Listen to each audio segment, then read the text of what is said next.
Hey y'all! And welcome to the Sorry Not Sorry Generation podcast, where we bring you a not-so-healthy dose of humor and reality as we get our hands dirty with some serious nostalgia and question everything. Let's dive in. Hey y'all! Hey y'all! It's Misty. It's Ani. And today is one of our special Halloween episodes, and it is going to be a lot of me introducing y'all to the worst things pop culture has to offer. Okay, I got a fun story for you.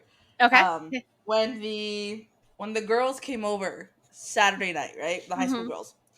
So we were talking about conversation that you, me, and Aaron were having about Furbies and how they would, go off in the middle of the night without the batteries and everything. Because I remember mine without the batteries had gone off in the middle of the night. I'm like, how? They're haunted. They're 100% haunted. Yeah. But what happened was Lara one up that story. Her older cousin, Melissa, Melly, she was at a friend's house when they were kids, right? And you know the Tickle Me Elmo toy. Yeah. Apparently, they at one point they had come up with like a Tickle Me version of the other characters, so like Big Bird and Cookie Monster and whatever. What? Yeah. I don't remember that shit. I don't either. Melly is older than us. I'm not sure by how much, but so who knows.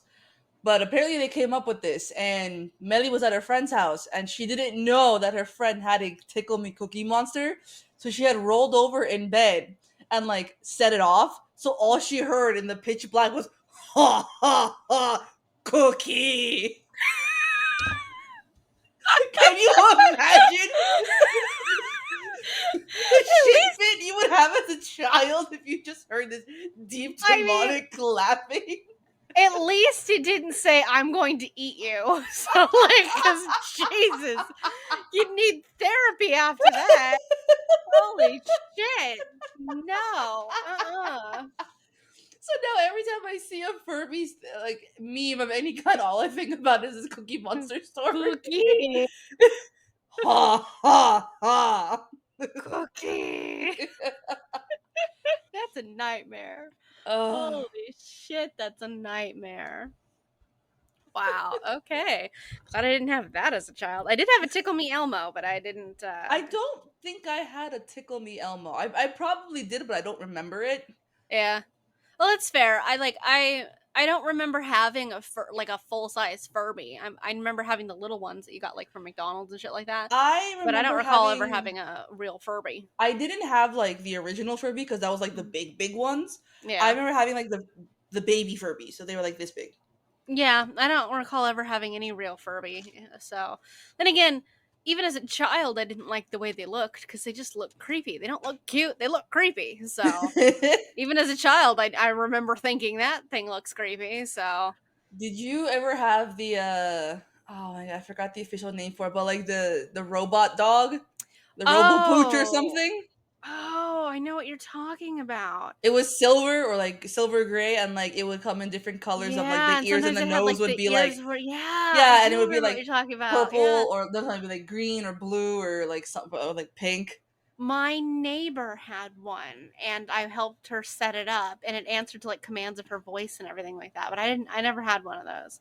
But I remember them, and I remember they came out later with like little mini versions too, and like that weren't as technologically advanced. What was it, like 2 years ago? I was going through a bunch of my old toys that I've still kept.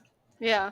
And you know what I found? I don't remember if I kept it or if I put it in the giveaway pile. I had it wasn't a pound puppy. It was this dog, and it came with a VHS tape, and it had like a collar, and on the collar was a sensor. So when you would like play the VHS tape, and there would be certain parts that the laser would recognize or like the camera would recognize, and it would like interact with the movie. That's horrifying for a 90s toy. Like today, sure, I understand the technology for that, but 90s toy, that's pretty creepy. I can't remember what it was. Oh my god, it's gonna drive me crazy. Let's put a camera on a child's toy. That sounds like a good idea. Holy shit. There it is. Toby Terrier. That's who it was. Meet Toby. Oh, I remember this so much. I used to have those little flying things that used to, The with like the girls with the wings, um, and you like pull the string and she like launches in the air and shit. flies and smacks and breaks We were something. talking about this on Saturday. They were called Mm-hmm. the Pixie Flyers, something like that. Right answers. Sky Dancers. There you go. Yep.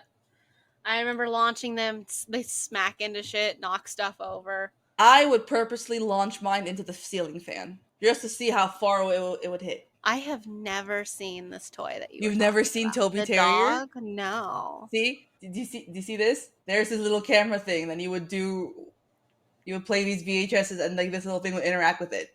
On a 90s toy, that's really it's really creepy to have a camera on a child's toy anyway. But like, whew. Oh, Okay. you want to meet Toby Terrier? No, I don't. No? I don't. Okay. Those puppets look horrifying. It's The not a puppet eyes. though. He's an animatronic. No, like the video that was Oh, moving. Like the yeah, no, fuck that. Like, look at that top picture. this one? Yeah, look at those fucking eyes. Look at that fucking shit. No, it looks like they took human fucking eyes and put them in a puppet. Screw that shit. There he is. He's talking on the phone. I miss this toy. I have such fond memories of this toy. There it is. Look. Yeah, the whatever the hell that electronic barking dog. That's the mini version. There was a bigger version that, the one in the corner. That one. There was it like responded to your voice and everything like that. So did the one, I think maybe the one below that one, because Go to the this little site. ones you could buy, and I remember those. And then there were like Oh the my bigger God. versions that.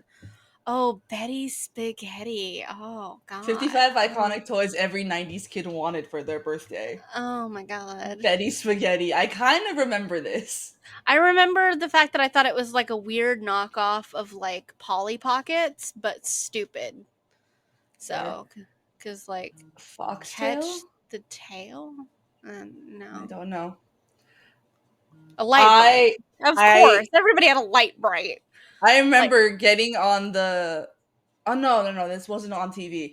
I do remember asking my mom to I was begging her to do one of those 1-800 buy these toys type thing, Yeah. and it was for those it was for that blackboard that you would change into neon colors. Yeah. I remember begging my mom for that, but I remember getting the light bright from Toys R Us or something. Yeah, I remember the light bright. I remember I honestly didn't use it all that much. I never had the Game Boy Color. I bought the Advance, but I didn't have the Color. I did have the Game Boy Color, and I had it in the see-through purple. Yeah, I bought the Game Boy Advance in a see-through lilac color. But I had Game Boy Color games. I just didn't have a Game Boy Color. So Tamagotchi. And I didn't have a Tamagotchi. I had a Pikachu Tamagotchi. I had I had a Gigapet. Yeah, and let me tell you, that Pikachu was a bitch. I never played Bop It.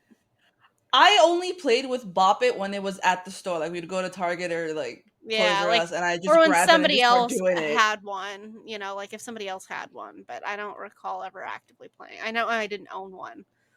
That's kind of weird. Are we gonna spend our episode going through all 55 nostalgic toys? I mean, we have nothing else to do. We do have talked about our lovely... I was gonna say, there's a whole episode ahead of us. Thank you. This is a lot of things, but it's not Halloween content. Rock'em Sock'em robots. I mean, I feel like everyone's played with one, but nobody owned one. Oh my God, I really wanted Moon Shoes. Oh, a friend of mine used to own Moon Shoes. They didn't do anything. Really? Of course. They advertised them so well. Mousetrap was the game that was you could never put it together, was the problem. Yes, that's true. It was always broken in some way. Mousetrap never worked. Doodle Bear, I remember Doodle Bear. I don't think I ever had a Doodle Bear, but I remember Doodle Bear. Yeah, I remember seeing it in the store and things like that. And then Super the Simon never had it. Gak, I did have Gak. I don't know what the fuck that is, but it's slime. Oh. Rainbow Bright, I recall, but I feel like that was the end of the 90s, kind of. I'm not entirely sure, mid-90s. But I remember them as a passing thing. I remember them. I remember watching reruns of this thing. I don't think I ever watched it. I just recall the toys. It's called Poochie. Yeah, my friend had a big version, and you set it to her voice and stuff like that. Huh. That is an old version of Polly Pockets. Slinky the OG fidget spinner? No. What? No. I remember If I you, knew I a would girl. not label a Slinky as a 90s toy. Slinkies have been around for so fucking long. No, I'm not labeling that as a I knew a 90s toy. girl. I knew a girl who had an entire room of a troll collection. I can't. Those are hideous. I know. I always thought they were Hideous. ugly. They're I've naked with a never freaking jewel on understood their tummy. trolls. I never understood the trolls. Why are they always naked? And Perfection just seemed like a game to me that was designed to stress you out and then make you clean. And like I hated that. Like that was so Yeah, stupid. I had to This skip it, I remember and the Skip It. I remember playing with Skip It. I don't think I owned one, but I remember playing with the Skip It. I had And it for the longest time. And Lara yeah. was telling us that her mom bought her a skip it so she Mm-hmm. could learn how to skip because she's like, this is ridiculous. You're like, how old and you can't skip? You're learning to skip. Play-Doh. Everybody had Play-Doh. Fuzzy Pumper Barber and Beauty Shop. I remember that. I remember thinking it was stupid. So Oh, I remember I had a Stretch Armstrong. I didn't have one of those. My, mine wasn't like a Stretch Armstrong. Like it was one of like it was a stretchy type toy Yeah. like that, but it was like some kind of like WWE wrestler. That's all I remember. A I don't super know soaker. why. Super soaker. Goosh balls. There you go. Sky Skydance. dancers, yeah. I Magic remember Mitt. those magic mitt Velcro bullshit. I think we owned one at some point, but I they may or get may not dirty still so have mine. quickly. They get dirty so quickly. It was I know. irritating. Nintendo 64. I never owned a Nintendo 64. I I will say. didn't either, but I did play on it a lot. Don't know what the fuck Groovy Girl is. Mm-mm. What the fuck is Oh, they look like salt shakers, that? like salt and pepper shakers. I never had an Atari either. I never had a lot of those original I never had an consoles. Atari. Ooh. Okay. Yeah, silly putties are weird. I had the Spice Girl dolls. I recall seeing them. I don't think I owned any of them. I'm not really sure. Stupid fucking Literally Etch a Sketch. everyone owned an Etch a Sketch in some form. I never could figure out how to draw shit on this. Like I knew that it's up and down, left and right, but I'm like, I'm Yeah. not that coordinated. I just doodled and like then shook it and made it go away and then just doodled some more. Like I didn't create any of those weird masterpieces people did. Easy Bake Oven is the stupidest fucking invention and I cannot understand why it's still popular. You're cooking things by light bulb.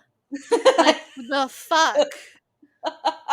I ended up just making shit and then eating it uncooked because I was hungry and I wanted it and I didn't want to wait 8 years for it to cook. It was So much stupid. uncooked stuff. So much. Just fucking eat the batter, man. A professional yo-yo? What's the difference between a professional yo-yo I and a have regular no yo-yo? idea. I remember having like a yo-yo, but like it was never interesting. Street Shark? That must have been one of those toys highly geared for boys because I do not I don't recall remember that that shit. at all. Or whatever the fuck Mighty Max is. Oh, I remember these weird bunnies. They still have Sylvania those. families. But I now don't there's like recall at different, all. they have them in different families now. Oh. Now, Beanie Babies, I had a shit ton. I had like, because McDonald's back then used to do huge collections Yes, of Beanie Babies. McDonald's had the. We had so many. So many. I still have my little husky one. And I'm just like, Yeah. I'm not getting rid of that one. We used to have like whole collections of like unopened ones and stuff like that. And then it was in the storage unit in Vegas when we lost it. So, Arr. yeah. Today's episode is all about really stupid, scary like movies. And Like B-rated. Not No. B-rated. Like C to D-rated. F-rated. D-rated scary movies. So I will be introducing you guys to some wonderful movies like Velociraptor, Zombie Beavers, and more. So you're gonna be in for a wild ride. So if you are into like wanting to watch something for Halloween that's kind of scary, but you don't like scary movies, you can watch literally any of these because none of them are actually frightening. I will rate them on a scale of 1 to 5 for fright and then 1 to 5 for ridiculousness. So, Okay. And I'm going to introduce you guys to some of the worst and the best terrible movies you could possibly watch. It is one of the things that I like to do. My mom and I like to do is we really like to watch really stupid movies. And because somebody has to watch them, I mean, like, besides the people who made it, somebody has to go out there and watch them. Like, how many people are out there watching Lamageddon? Like, really? So you gotta support those 12 of the people who watched it. So, you guys are in for a not so spooky, but definitely some kind of horrifying treat. Not spooky, but definitely stupid Halloween treat. Mm-hmm. All right, we are going to start this off with probably the piece de resistance in Velocipastor. Ah. Velocipastor is a ridiculously long movie, and I do mean a long movie. And it starts with a pastor who just freaks out at even the thought of like women in general, and he gets like think knockoff Spider-Man type powers, and like something happens to him, and then slowly he gets with this. First of all, he gets with this woman, and that just throws him for a huge loop because he's never like, I don't know, seen a woman before or like whatever. He just acts like they're Of like an course, it's a alien pastor. He's never species. seen a woman. It's like he acts like they're an alien species, and he gets with this woman, and then like he starts to slowly turn into a velociraptor, and he like werewolf style, like he'll change into one, he'll go out and like murder things, and he'll come back, and he's not sure why he's covered in blood, and he slowly gets more and more confused about it, and which it's honestly, it's so stupid. It's so fucking stupid, but it takes itself so seriously because it goes from like a pastor who's like understanding what women are for the first time into a werewolf style velociraptor kind of a thing, into being kind of like matrixy, like fight scenes mixed with like the old west, and it's That it sounds like there's just so much going on it in is. this It's one literally, movie. you could have broken it up into like 3 different movies, and it's just one extremely long. Like probably about like 2/3 of the way in, I'm sitting there thinking to myself, "How am I still watching the same movie?" And I thought that same thing when I was watching the Moose movie. that one's definitely a movie that could have been split into 2 parts too, because that one was a very long movie. But on a scale of 1 to 5 for scariness, like genuine scariness, I would say a 2. There is a lot of like blood and stuff like that, and there are a lot of fight scenes. People do get like decapitated and shit like that. It's all so extraordinarily low budget though that you just don't have to worry about it actually scaring you. My only warning is the fact that there's like blood and stuff. On a scale of 1 to 5 of how much like it's amazing to watch, it's a 4, and it's not a 5 just because of how long it is. It feels like it just never ends. So, um, Okay. let's see, Killer Pinata. It Right, is there's a killer exactly pinata. Like, what you think it is. It is a possessed pinata that lived in a party store, and nobody ever wanted to buy it. And the party store was going to go out of business. And it got really mad about that. And the fact that nobody ever wanted this pinata that's also kind of shaped like a llama. But nobody ever wanted this pinata, so it takes its revenge and starts murdering people. It starts when with the when it shop gets owners. when it gets wounded, does it just spit out candy? Mm-hmm. Okay. On a scale of 1 to 5 for scariness, uh, it's a 0. Like it's a pinata. It's an actual pinata. Like it's not scary whatsoever. On a scale of 1 to 5 of how ridiculous it is a 6. Like it's absolutely a 6. Like, Breaks the let scale. me tell you, it's not CGI. It's a pinata. It's a pinata that gets moved around. Like it's a 6 in the stupidity level. Like no, I can't even pretend. Um, Oh boy. oh, Okay. going in a slightly different direction, we have Santa Jaws. This one's a Christmas themed shark attack movie. And the thing that makes it Christmassy is the fact that the shark on its like little dorsal fin has a Santa hat on it. I'm sorry. Come again? The Santa only thing joke. that makes this Christmas is because the fucking shark has a Santa hat on its Well, I fin. think it's attacking during Christmas, if that makes it any better.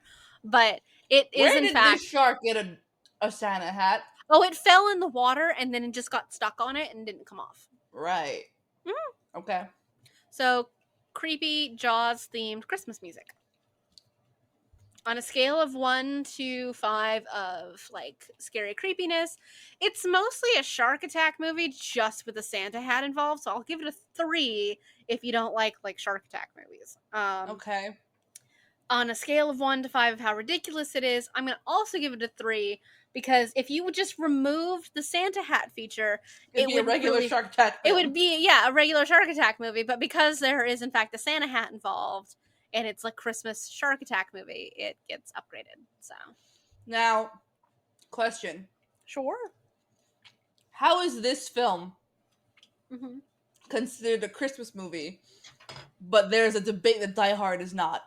Die Hard takes place on Christmas. Mm-hmm. There's a Christmas tree, there's a Christmas party, and it's still not considered a Christmas movie, which I call bullshit on. But was anybody wearing a Santa hat while they were attacking people? No. There you go. Still called bullshit. That's fair. All right. Let's see. Attack of the Killer Donut. I don't want my donuts to attack me. I want to eat them. To be fair, they come in a box of half a dozen. And it like Monster Book of Monsters style over there and like chomps down and like attacks people. Uh-huh. On a scary scale, like a 1. It's a There's no box of scary donuts. about donuts It's a coming box at of you. donuts. It's an actual just box of donuts. Like it's not scary. On a Oy vey. ridiculous scale, a 5 because it is in fact a box of donuts that is going to eat you, Monster Book of This one Monsters does not style. break the scale. Okay. No, like it was a little better done than the pinata one. Like I'll say that it's a little better Okay. done than the pinata one. Now we have Llamageddon and the sequels of Llamageddon because of course it has sequels. This one, Killer pinata as a llama, and Llamageddon. mm-hmm. Yeah, so Okay. Llamageddon is a llama that's super pissed about whatever llamas get pissed about. And it goes around to this house and it starts killing people, like just willy nilly. And you don't, and like it's super sneaky too, because like nobody ever sees the llama coming and like it sneaks up on people and then How it do you kills not them. see a llama coming? I don't know, but it must be like the stealthiest fucking llama of all time. On a scale of 1 to 5, on like scariness factor, I'll give it a 3 just because it was, if it hadn't been a llama and been like a serial killer, it might have been kind of creepy, but it is in fact a llama. On the ridiculous factor, I will give it a 4 because it's a fucking llama that's going around and killing people. So, Okay. yeah, don't really know what to do with that one. You're gonna like this one. You ready? Uh-huh. Inhuman Witch. This is a possessed person eating like sloppy Joe. In what? Let me show you the picture. Inhuman witch. Someone who's Inhuman possessed. Witch. Mm-hmm. So possessed human eating a sloppy Joe. What? Mm-mm. Now the sloppy Joe is the creature. Oh, Let me show you the image. And I desperately think anybody who like has not seen this movie should definitely watch it because if you just really want to watch something truly and unhumanly terrible. Inhuman witch. Okay. Witch as in sandwich. Like it, yeah, witch like in sandwich. And it's got like really pointy dinosaur looking teeth and it's basically a sloppy Joe looking thing. I guess you The could guy it, on the very left looks like he's ready to eat the sloppy Joe. the woman next to him looks like she's in the middle of eating it. That too. It's a truly terrible movie. Like Scary factor 0. It's a sandwich that's going around attacking people. Ridiculous factor is a 6 because it is in fact a sandwich that's going around and attacking people. So I was looking at the bottom right, left corner and it said Jesus Christ Vampire Hunter. oh yes, we'll get to that one. Don't worry. Oh, it's on the list. It is. Of course, it's on the list. We'll actually do that one next. Jesus Okay. Christ, Vampire Hunter. It's exactly what it sounds like. Jesus Christ has come back, and he's here to just hunt vampires. In a very truly 90s style looking movie. Oh It God. is Jesus Christ with like stakes going around hunting the world's worst vampires. Because that's a necessity, apparently, of his coming back. I think I Ridiculous. haven't seen this movie, Mm-hmm. and I don't think he looks like a zombie, but I think it would have made the film if he came back as a decaying creature. That probably would have been more interesting than, you know, the vampire hunting. I would say creepiness factor 2, because it does take itself kind of seriously, and scariness factor also at 2, mostly just because of the way the people look. So, Oh, okay. let's see. Oh, here we go. Oh boy. Rubber, the killer tire. A killer tire like goes around and it's just rolling around like down the roads and stuff like that, just wiping people off the face of the earth. Just full tilt, just smacking into people, just killing people, turning around, coming back, doing it again. You know, I'm kind of glad you're not a film major, because you would just saturate this genre of like D movies with the worst of the worst. So I'm much happier that you're an archaeologist and then you can help me hide bodies. It's fair. It's very fair.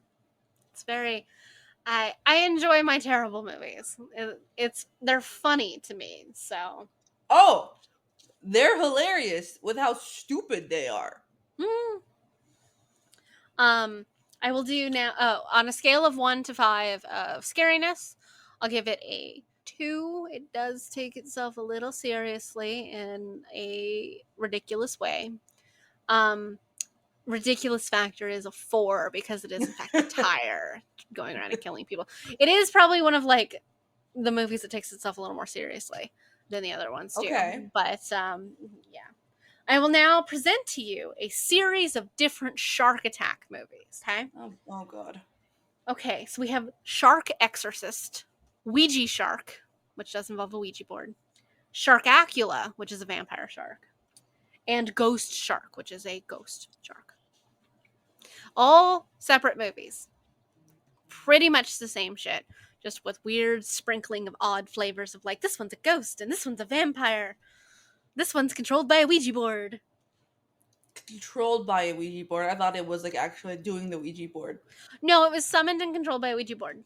What about the Exorcist one? Is it literally are we performing an exorcism on the shark, or is the shark performing an exorcism on someone else? No, they have to perform an exorcism on the shark because the shark is the devil. I thought you'd enjoy that one. You couldn't get more creative than just the devil. I mean, no. Oh, there's also Sharkenstein, which is a Frankenstein shark. Just so you know. So, we've Does it got have a hammerhead, a dolphin dorsal, like a whale fin? I think it's, if I remember right, it's pieces of different sharks is what it is, but like put together. We've got Sharktopus, which is a shark crossed with an octopus. There are multiple sequels where it fights other creatures. Multiple sequels.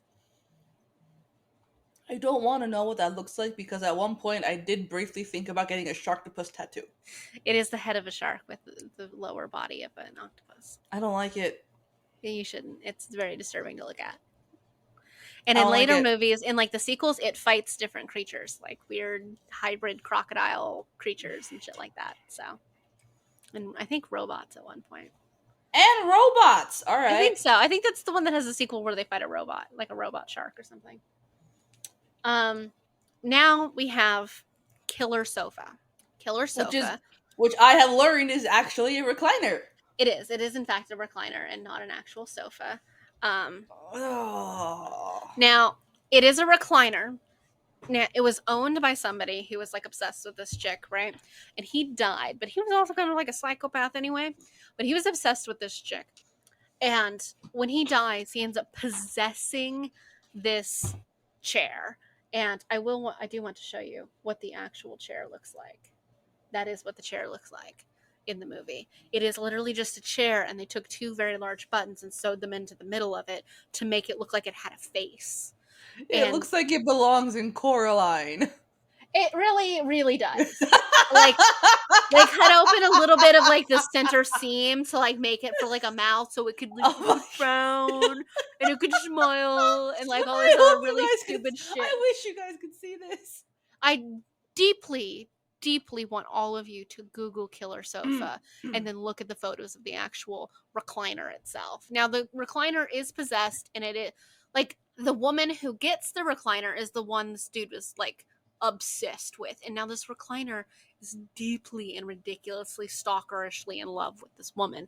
And like this recliner doesn't like it when like she goes out, like she knows other people, like all of this stuff. So it starts killing all of the people that she knows and will like throw them out windows, hides them in trash. Like it can go up and down, like out of the house because they live on a second floor apartment. It can go up and down. It can walk. Well, The recline. it scoots. It scoots. It scoots around, and it's like it's hidden people in trash cans. It's like it's done all kinds of shit, and it's on a scale of 1 to 5 of scary. I want to give it a 3.5, bordering on a 4 because they do put a lot of effort into making it kind of scary. It's not like scary like Halloween is, like the movie, or like Freddy Right. Krueger is, or whatever. Like on a scale of 1 to 5 of terrible movies, it's a 5, it's a 4, it's a 3.5 to a 4 of like these kinds of movies because they do put a lot of effort into it. And if it wasn't for the fact that it's just so fucking ridiculous to look at, like the other scenes are creepy, like of kind of creepy, of like when you can't see the recliner and it does a lot of that like dun dun music because you know like somebody's gonna get murdered and stuff like that. But like when you're actually looking at the recliner, it's like a 1. So like the scenes with the recliner's not in is like a 3, and then the scenes with the recliners in is like a 1 because they As did soon as the literally just recliner sew shows up, it just goes, buttons. nah. Yeah, because like I will say the box art, like cover photos of it, is the cover art is like monster that's level scary looking. They actually literally actual- just took a recliner and then sewed Coraline style buttons into it and went, there you go. So it is kind of creepy as long as you're not looking at the recliner. Okay. And on a ridiculous scale, it's a fucking killer recliner, so it's a 6, bordering on a 7 because it's a killer fucking recliner that they couldn't even name properly. Let's see. Oh, where should I go next? There's so many choices. Cowboys versus Dinosaurs was actually probably the highest budget movie that I have on this list. It is cowboys in the like Old West ish. Old West, a little bit of modernism thrown in there, but they are absolutely fighting dinosaurs. So, some of them are on like the backs of dinosaurs. Some of them are just being eaten by the dinosaurs. Some of them are just fighting dinosaurs. But it is cowboys versus dinosaurs. Okay. On a scale of 1 to 5 of ridiculousness, I would say they put a lot of effort into it. So if you really just throw any and all sense of logic out, it's not a terrible movie. But for a ridiculous scale, considering all the other movies on this list, I will give it a 2. On a scariness level, it's not like a 1. It's not a scary movie. It's a cowboys versus dinosaurs movie. Okay. Okay. Lava Angela, which is lava tarantulas. Do the tarantulas live in the volcanoes or are they made of lava? Both. Both. They come up from underground after there's like an earthquake, and they lived in like this magma streams and stuff like that. So they're lava covered tarantulas. Okay. Oh, there's one of the Sharktopus movies. It's Sharktopus versus Whale Wolf. I really wish you guys could see her face. I think I'm slowly killing her. Just look at her face like death isn't coming soon enough. Shark head, octopus tentacles versus Shark wolf. whale wolf. You said which part's the whale? Oh wait, Which whale wolf. part's You the are correct. wolf? It's in the shape of a whale with like teeth of a wolf and some other wolfy features. It's Does it have a tail, like a uh floofy tail? no, I think it has a whale tail. I think there's like some fur like on the top, like through the top of it, but mm-hmm. I don't Now, like it. for one of my favorite terrible movies of all Oh time, no. Was it zombie beavers? Zombie Beavers. How did I know? Zombie Beavers. Now, I will start this by saying on a scary factor, it's a 4.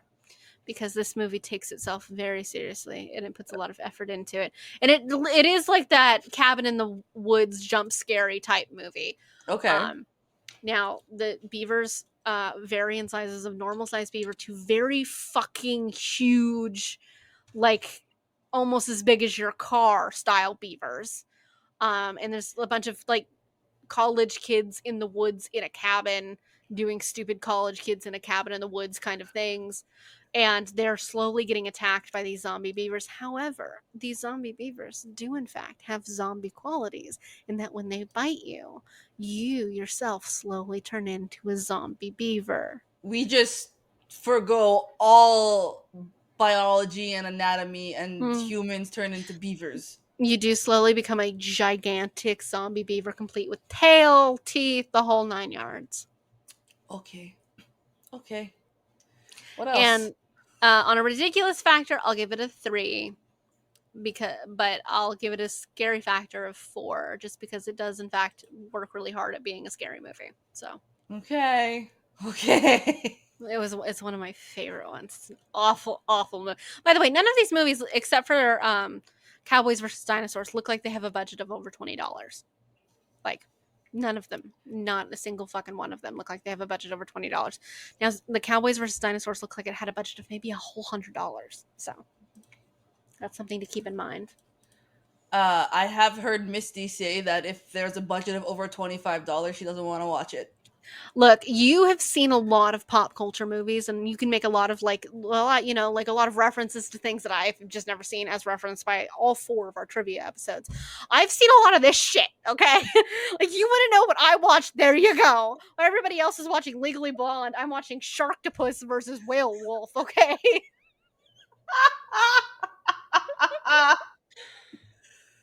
Oh my god. Oh, avalanche sharks. Of sharks that live in ice. And like they go through the ice and they'll like attack you that way instead of water. There's also sand sharks too. Why are they always sharks? There's a shit ton of shark movies that are this way. Like Sharknado started something. Okay? If we're gonna be in the desert, I want to hear about killer camels. No, I've never come across a killer camel movie. You're in the desert. It's the prime area for it. No, we're gonna adapt the sharks to live in sand. They are aquatic. There is no water in the desert. Mega Shark versus Crocosaurus. I said that one just to see your reaction, so. Crocosaurus? Yeah. A crocodile is already like a modern day dinosaur. You don't need to call it a saurus. What part of it is a dinosaur? No, they did in fact totally cross it with a dinosaur. I know. Which half of it is a dinosaur? It's kind of evenly split. Let me see if I can find a photo of that one. Mm-hmm. Oh, sky sharks. There's one. The 6-headed shark attack. That one has sequels because there's like 3, 4, or yeah, I think there's 3, 4, 5, and 6. Does it start losing heads as the sequels continue? Starts No, off with started 6 with less heads. Oh.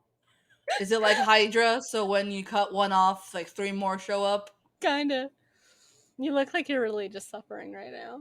How does this franchise end? Because if you just keep lobbing the damn head off, it comes back with more, so that just means more sequels. I think how does it end? I think eventually they hit their budget of $100. So there you go. Mega Shark versus Crocosaurus. It is literally just a giant crocodile. You doing okay over there, buddy? Yeah. You sure? Yeah. There's a photo of it. You want to see it? There you go. There you go. Look at that CGI. Look at that really shitty ass CGI. Look at that 2-year-old Photoshop. Oh yeah, big ass crocodile, and the way that you have it on the screen looks like the next picture, like next to it, looks like Hmm? its tail is like going into that picture with the shark biting It into it. does, yeah. Oh, y'all can never ask me what movie I want to watch if we, like if we ever hang out. Like you can't be like, "Hey, what movie do you want to watch?" Because I'm gonna subject y'all to something, and you just ain't gonna You like have it. to find me on the right mood because if we're with Erin, you know I'm gonna side with you and be like, let's torment her while tormenting myself. But at the same time, I'm gonna get entertainment out of this while watching her freak out. Fair enough. Fair enough. Oh, oh, well, so we went to the Grishaverse gala last night, right? I saw the photos. You guys look so pretty. We got to see Lee, I saw whatever. that. And we Yeah, got to see Freddie Carter and Amita Suman. that's really cool, though. Um, where was I going with this? I have no idea. Fuck, I forgot. What were we talking about? You went to Before the that, Grishaverse thing. Definitely like Attack of the Killer like Crocodile or some shit like that. oh, that's right. So after the Grishaverse event, we're just driving around the Mid Wilshire area, and we're like looking for just a McDonald's or like a taco. So we're looking for a Taco Bell. All right, and we passed by this building or like this store. It's a Mm-hmm. smoke shop, Okay. but it was called Bobo Smoke Shop. And Aaron's just like, nope, it's probably clown themed. I don't want to look at it. I don't want to go near it. I would have to side with her on that one. That's pretty fucking weird. Bobo Smoke Shop. Bobo Smoke. I wonder if it has a website. It does! Of course it does. It's on Yelp. Oh, no, but it's got an actual website. Are you 21 and over? No. I have another little list of some of these movies. Oh, we got more. Now, how did you find these? Just bad Most horror? of these are on Amazon Prime to watch. You can watch pretty much all of these on Amazon Prime. Okay. Mm-hmm. I will round it out with, I think, 2 movies. I will round it out with ice spiders, which is a lot like ice sharks. It's spiders, dangerous, gigantic spiders that live in the ice. And when the ice is cracked, it releases ancient, evil, giant ice spiders. Why did it have to be spiders? Why couldn't it be the butterflies? I'm sure there's a killer butterfly movie if you'd like that. Here's what I found. Yeah, those are all like old looking movies, aren't they? 78. Yeah, no, all of these movies are made 2000 and forward. There you go. It's 2010. Birdemic. Oh, yeah. What else we got? Okay. Oh. Scarecrow. Pterodactyl. What in the hell? No. From 1968, a TV movie called They Saved Hitler's Brain. Well, look, none of the movies I've recommended are from anything that old. Like everything I've recommended is made in the 2000s and forward. So like there is CGI. It's just Very bad CGI. good CGI, but that's on purpose. Like all of these are wonderful recommendations for all of the people who'd like to watch something spooky but isn't really into something actually spooky, or who doesn't really like horror movies and would more just like to laugh at a horror movie than they would anything else. But I will round out my list of recommendations with my favorite of all of them. The one I subjected Ani to, which is known as Moose the Movie. This beautiful, wonderful, amazing 10 out of 10, 20 out of 10 movie is so fucking long, but it is the weirdest, craziest, wildest fucking twist and turn shit. There is a ancient evil in a like a moose demon werewolf bullshit that comes out of like a lake to kill people after its totem was destroyed, and like this cop that moves to this small ass town like has to figure out how to deal with it and all of the other bodies alongside a coroner that also has like 12 other jobs. Um, a series of Muppets. You did hear that correctly. Muppets that run a I keep forgetting restaurant about the Muppets. and Keep forgetting about the Muppets. a old woman who definitely at all times is trying to kill him whenever he's in his office, and a large series of other even more insane things. I don't want to spoil it because I do want you guys to go watch it. It's an awful, awful fucking movie.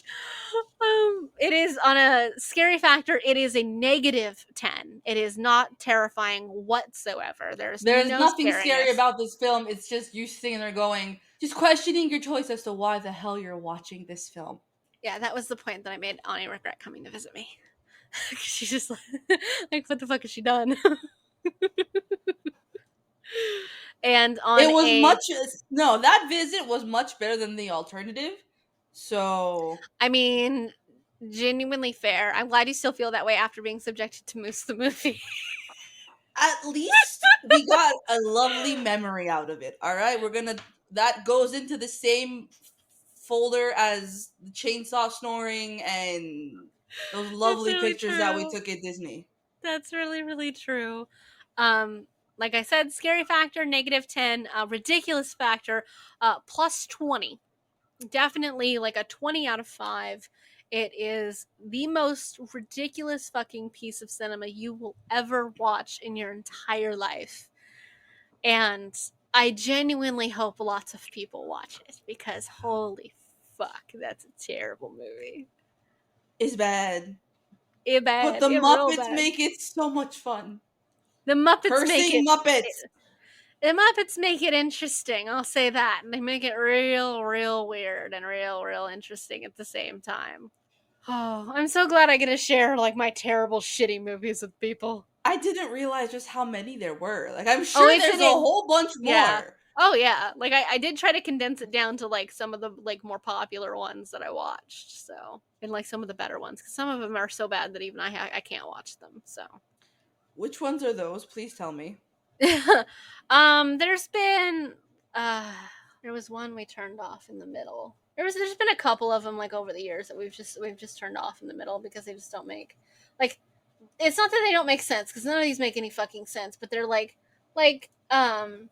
Thanksgiving with the killer turkey, like for Thanksgiving. Oh, I remember you mentioned Thanksgiving. Yeah, and like the amazing Bulk, which is like a purple knockoff of Hulk and shit like that.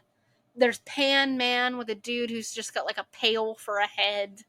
Uh, like really, really stupid shit like that. So sometimes even there are things that even I can't watch. But let me tell you, most of these movies, by the way, almost all of them are on like Amazon Prime. If anybody actually wants to go out and watch them, Almost uh, all. I'm pretty sure all of these are on Amazon. yeah, I that's where we watched most of them. We exhausted all of Amazon's really terrible movies. Yeah. Like we've watched all of like we watched Christmas Tornado, we watched like the Santa sharks and the sky sharks and the weird disaster movies or the haunted meteorites and shit like that. We've watched all of those. Haunted Yeah, meteorites. there's all kinds of weird shit on there. So I highly recommend people spend a little bit of time watching really terrible movies because it won't scare you, but it will make you laugh. I go like I love to laugh, obviously, and the stupider the better. Mm. I But in the actual enjoy. genre of comedy and not like because laughing because it's so No, bad. I like it. Depending on my mood, I really do enjoy the this level of stupidity. Just because I will sit there going, "What the fuck? What in the actual fuck? What are they doing?" Like plot hole, plot hole, plot hole. Like defying physics, defying science, defying logic. And let me tell you, the Moose movie has zero logic to it. There's There's no fucking absolutely logic to none. it. There was no logic to that movie, but it's like that was a movie my mom stopped watching in the middle because it was so bad, and that one I watched like just straight through. I'm like, this is the greatest movie ever. So, yeah, I It was enjoy a good getting to share time. this. I It enjoy was a getting good to share time. this. I enjoy getting to share this weird strange genre of movies with people because I've seen so many. Like this is where all of my movie watching has been. Like we've encountered like Ani and I have talked about so many different like pop culture references I don't understand from movies that I haven't seen. These are the movies that I'm watching. Like I like to watch movies that don't take themselves seriously or are so fucking stupid it's not possible to take them seriously. Yeah. Yep. So if you want to do something Halloweenish, but you don't actually like scary movies, pretty much all of the recommendations that I had If you will do want that. to if you want to be in the Halloween mood and Mm-hmm. confuse and probably startle and scare the trick-or-treaters that are coming to your door, put any of these movies on and blast it and have them hear it and be like, do we really want to approach this house? Mm-hmm. Guarantee you they will probably avoid your house and you get all the candy. There you go. It's a horrifying but unique experience, every single one of them. And I highly recommend each and every one. Like, just go on Amazon and just start watching some of their movies that have a rating of like 2, maybe 3 at most. Just start watching some of those. Like, my mom and I have watched pretty much all of the things Amazon has to throw at us in that way. And it's an experience. So Oh my god. some of them are made super recently. Like we watched one that was made this year. Like there's a lot of them are made like very recently. I think the Moose movie is from just like a couple years ago. Yeah, the Moose, And I think it's like 2018. yeah, something like that. It's like 2018, 2019. It's very recent. So like there's no excuse for how bad the CGI is, except for the fact that I'm pretty sure the budget's about $20. So these are films that no actor's putting like on their resume, basically. No, this is not going. Yeah, I'm gonna brag about this film that I was in. Yeah, I was Where definitely I in like played a Muppet. I was in Sharktopus versus like Whale Wolf. Just watch the casting director look at you like, excuse me, what? Times are hard. I needed those $20. Those $20. It's like that whole $20, man. They paid me over the course of 10 weeks. At the end, I got $20 whole. That's a sad paycheck. In all honesty, you saw the Moose movie. Does anything about that movie scream anybody got paid more than $20? No. Exactly. That's more like guys, I have an idea. Let's make a film. And you get everyone that you know that can fulfill some role in the movie making process, and you just That is Velocipastor. That is exactly what it is. Because it starts with 2 people and then just keeps going up with more and more people that get involved. And at the end, like, there's these large fight scenes and shit like that. Yeah, that's Velocipastor for sure. okay. It's a very strange movie. It's The one that's like, on even my on list. my scale of like weird ass movies, that's a really strange fucking movie. So this is how I spend my time, not even just my Halloweens. This is how I spend my time watching my movies. So November is gonna be our Disney trip with the high school gang. Like we haven't gone to Disneyland together, the 4 of us, since grad night. well, that's cool. So this is gonna be the first time since 2008 that we're all going together, and I'm just like, I kept telling them like, because they all have a tendency to be late. I'm just like, you guys want a rope drop? If you are even 2 minutes late, I will whoop your ass. I'm like, one of the girls is gonna be sleeping over. I'm like, she's safe. Yeah. Because she's gonna be in my house, and I can just wake her ass up and be like, let's get ready. Yeah. Is like rope drop, does that mean park opening? 8 o'clock. Yeah. And we're doing a park hopper, so I'm just like, listen, guys. Where do you park hop to? Is that like California Adventure? Uh-huh. Okay, I was gonna say, what's there? What's in Disney like land? Yeah, like they're literally right across each other. Like you walk down the Yeah. Esplanade or the Promenade or whatever, and it's just right across each other. We went like the year after it opened or something like that. Ah. A very long time ago. We Yeah. went. I remember thinking, wow, this is small. It was really, really small. Like, at least back then. So Oh yeah, there was something to do back then. yeah. There's a lot to do now. I have no idea what it looks like now because I haven't been since I was 9. Or no. Oh, it was before that? After that? It opened in 2001.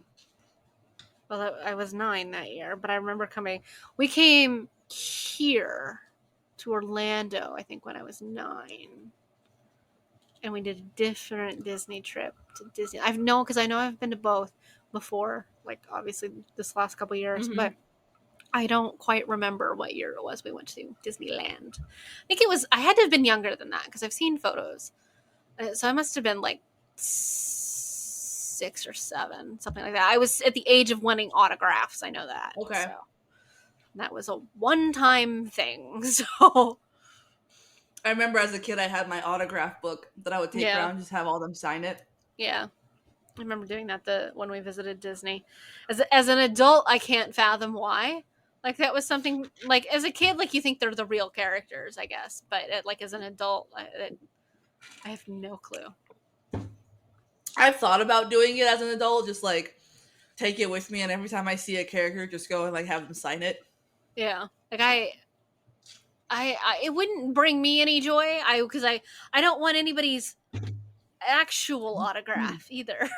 Like That's I don't fair. want any celebrities autograph either. Somebody would be like, "Hey, here's this autograph of like Brad Pitt," and I'd be like, "Can I sell it?" Can I like, sell it? like what do I do with it? Like, can I sell it? Because that I don't have any. I think I have unless it's an author, that's different. Oh Like yeah. if it's an author of a book, like that's different. But because I have a couple of author signatures, but like that's to me that's different. So I'd like more of those. I don't need actors or Disney characters signatures, but I will in fact take more authors signatures. So I think I have 2 or 3. I know I don't have a lot, but I think I have 2 or 3. Thanks to Well, Aaron, I not have a lot. including not including like one collection I have, like where Mhm. all like 7 volumes are all signed, but that was like a collection. I mean, I bought them at different points in time because I bought them when Right, they but you came had them all out. signed. But like it's by the same author, so like I just count that as an. Oh no, wait, I do have a couple comic books that are signed, I have so I'd say like 5 in total. because of Owl Crate and Illuma Crate, I have signed copies of books, Yeah, but also because of going to book fairs and book events, I yeah. have got the Kenyan books. I got Butcher to sign it. I think I got Lainey Taylor to sign a book. I got what's her name? V.E. Schwab. That's cool. I've got out of all of them, my favorite is the one I have for Ilona Andrews because Of she's course, because that's your they're one of favorite my series. favorite. Yeah, Yeah. has some of my favorite books. I just finished her newest novel too, so Nice. I actually finished another full novel. Oh my god. I'm always impressed with myself anymore when I do that. I am taking a book on the cruise with me though. So Which one? I'm thinking Throne of Glass. Like my other thought was The Song of Achilles, but Throne of Glass is longer. So I've Are you- read most of Throne of Glass before, so like that it won't nothing about it will surprise me.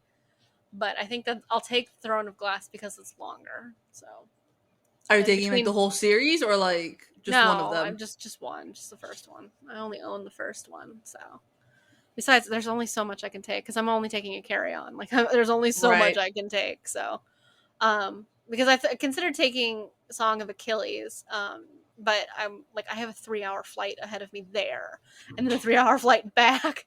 So and then like if there's downtime like on the ship too. So like I figured I'd bring Throne of Glass. So, but Oh, so much, I didn't so want to much bring heartbreak that other one, the one that I started to read with you and didn't finish from Blood and because Ash. yeah, because like when I started that one, it just didn't hook me, and I'm just kind of like I'm worried that I'm just gonna be stuck with this book on a trip, and it's the only book I'm gonna have, and I'm not gonna like it. So I'm like, at least I know my opinions of Throne of Glass. So So much heartbreak. Sarah J. Moss knows how to pull your heartstrings.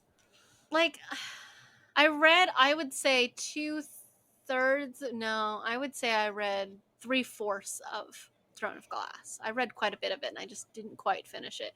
I got really annoyed the more subplots that kept getting thrown in, and the Throne of Glass is a lot of subplots that keep getting Wait, thrown in. wait, wait. Are you talking about just the one book or the whole series? The one book. I got Oh 3/4 of the way god. through the first book. And once they started incorporating like the magic tunnel bullshit, I was just like, another subplot? Seriously? It just So much gets explained though I after, like know, but like it the all point ties together. I know, and I know it makes sense later on, and like they explain all of it, but like for the love of God, you could have waited to introduce some of it until these later books. You didn't have to throw it all in the first book. Like it wasn't necessary. There was enough shit going on. You didn't have to keep throwing more and more shit, and they did. There was like so many extra like subplots. Like there's the magic shit that's going on with like the tunnel and all that bullshit, and like she's trying to escape and all this other shit. And then there's that foreign dignitary lady who's around and like all her subplot bullshit's going on, and then there's like the prince dude's got his own shit going on, and it's just like look, Dorian. Yeah. yeah, and there's just so many subplots in that book to the point that you're just like, look, you could have waited. You could have waited until like the next book to introduce at least one of these things, especially like the foreign dignitary chick. Like you could have waited to find out there was more shit going on with her until like the second book. It would have made more of a better build up, and you could have like introduced the magic stuff like at this point, but waited for her to find like the weird secret tunnel shit until later, like because that wasn't something you needed to throw in like right here. So like it just started irritating me how the fact that it was just kept throwing more shit in there. So like it was just like, all right, I'm done. I've gotten bored at this point. So, but I'm going to give the series another try, and then after I do that, Yay! assuming I like the series, I will try some of her other shit. So. I really think you'd like you would really like following Selena's journeys, Well, adventures. I'm you like I'm there's it wouldn't be the first mainstream series I really didn't like. Like there's been quite a few like really mainstream, very popular series. Like anything by Cassandra Clare, I can't fucking stand. I And have not read. I've only heard abysmal things about Cassandra Clare's writing. and she has a huge like cult following, but so I did when know. we were younger PC Cast. And I Yeah. fucking hated her work too. Like that shit was terrible too. So like it like I really want to like the Throne of Glass series and just Sarah J Maas like in general. I really want to, but like my main experience with it has been lackluster. So I wonder then if you again, like if you would like the Crescent City one more then because urban. It's urban fantasy. I do like urban fantasy. And it's not that I don't like high fantasy because I really enjoy high fantasy. I've read a lot more urban fantasy, but I do like high fantasy a lot. I just sometimes it just doesn't click with you. Like so far, Blood and Ash, what I've read of it, didn't click with me at all. And Meanwhile, I binged it in like a matter of like 8 hours. yeah, and I'm just like I was reading it and like I don't know, like I didn't particularly care for the fact that like right out the gate, her first interaction with this dude is them in bed together, and I'm just kind of like really like, and she's there to lose her virginity or whatever, and I'm just like really like Oh, okay. that's your plot hook for this series, really, and I'm just like okay, well, that's weird. So, because it's a little too unrealistic for me. Because I'm just like, that's your way of like ruining your purity. Like, go punch somebody in the face. Go tell somebody to fuck off. Like, why is this your first step? It's weird. Because no like 18-year-old virgin's first step is like, I'm just gonna go to a fucking brothel. Like, no, no idiots. No, it's Nobody does not, that. but knowing what she's been through, I understand why she's done that. Because she's like, I'm just gonna try and find ways to defile myself so they can get off my ass and leave me alone. But like, she's also doing it in secret.